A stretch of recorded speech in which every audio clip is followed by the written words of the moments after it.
Hi,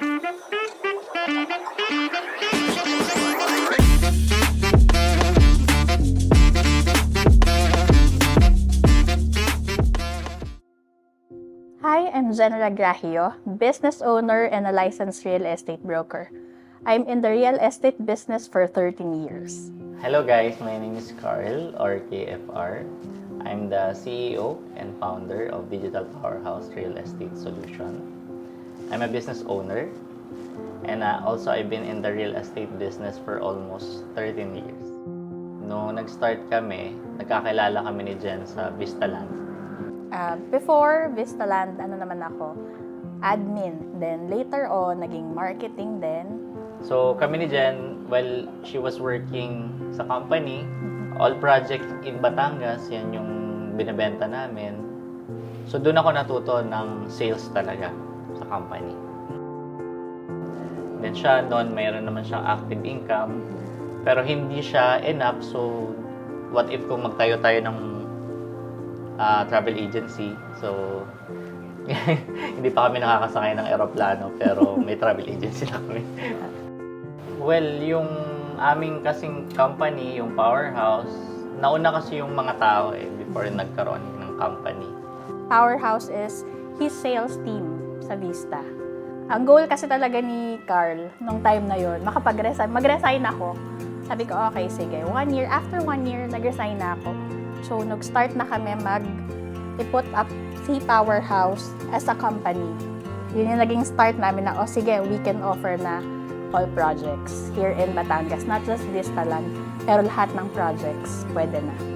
Yung turning point namin, meron kaming isang project sa Lipa na na-achieve namin, accomplish namin yung sales na yon. So, turning point, nakuha namin yung incentive na 1 million pesos. Cash So, flow. that time, siguro ready na ako as a person. Ano bang gagawin ko sa 1 million pesos? So, kami, ininvest talaga namin siya sa business, sa company. So, nag-renta kami ng office, bumili kami ng tripping vehicle. So, from there, nabuo namin si Powerhouse unti-unti. Nagkaroon kami ng more project partners in Batangas hanggang sa lumawak yung expansion namin. Sa journey namin, in-enjoy lang talaga namin. Hindi ka lang nabibigyan ng opportunity na to earn financially, but you grow. Sabi ko nga, hindi tayo nag-grow lang sa commission. We grow also to the experience na na-encounter na. So, yung journey namin as a real estate agent to become a business owner, kahit sino, they can start from level 0 to become CEO. Siguro ang commonality ng isang successful person is laging meron siyang life struggle. Yun yung story niya. Laging meron underdog na story. Pero pag nalagpasan mo yun, alam mo yun, magiging kwento na lang at saka I think yun yung magpapasarap ng success story mo. Siguro yung success ng company namin or other businesses is all about relationship with our people.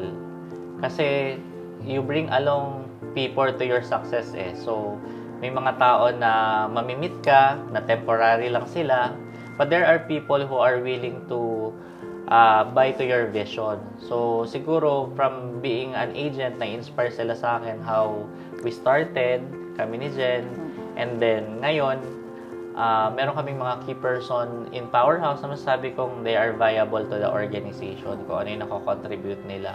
So, sabi ko nga, mahirap yung sales pero wala naman success na hinahanap ka na hindi mahirap.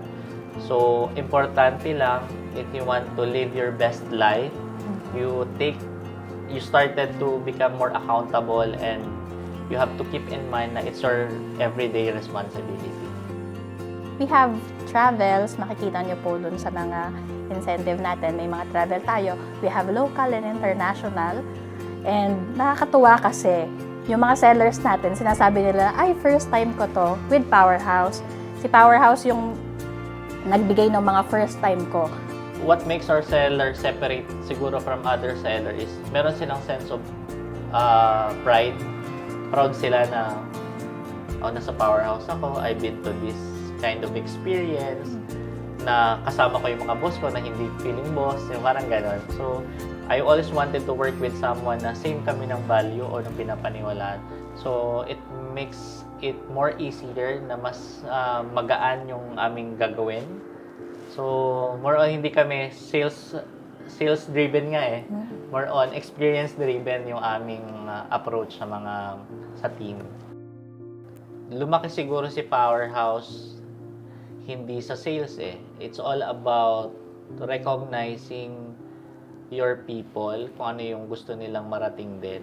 Kaya lumalaki yung vision. So, wala kaming roadmap talaga. Wala kaming ano ba yung gusto talaga namin. Siguro, the greatest gift you can give to your people is to give them the power to become successful. Siguro ngayon, habang nagsa-start kayo, kasi madami pang rejection eh. Yan namang rejection na yan is learning. Later on, magiging maganda yung result niyan. Parang part kasi binibigay ni God na, sige nga, i-test muna kita kung ready ka na to get the success na gusto mo. Sometimes kasi yun nga, praying for the wrong things tayo. Akala natin, tinitingnan agad natin yung goal natin. So, dapat yung journey. Enjoy din natin yung journey.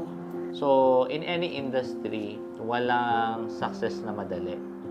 But all industry has sales. So, yun yung pinaka-foundation ng industry kaya siya nag-exist. Kailangan ng sales.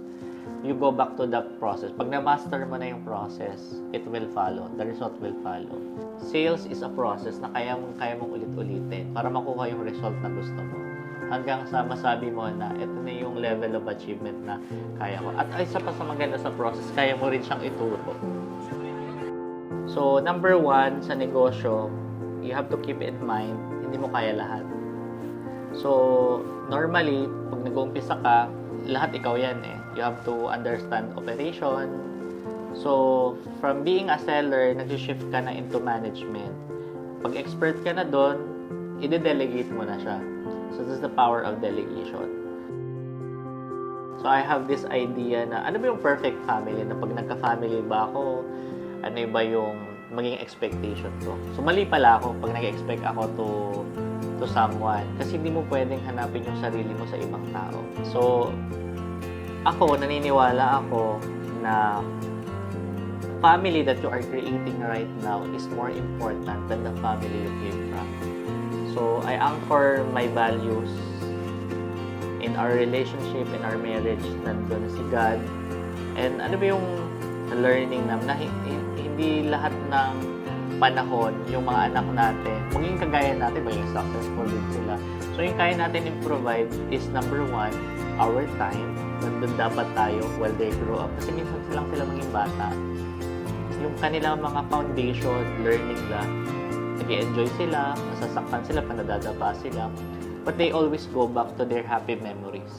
Mahirap pag-usapan sa pamilya o sa business. So, parang in family, ano ba yung happiest memories mo in your family? Tanungin mo anak mo. Ano ba yung happiest memory mo, anak?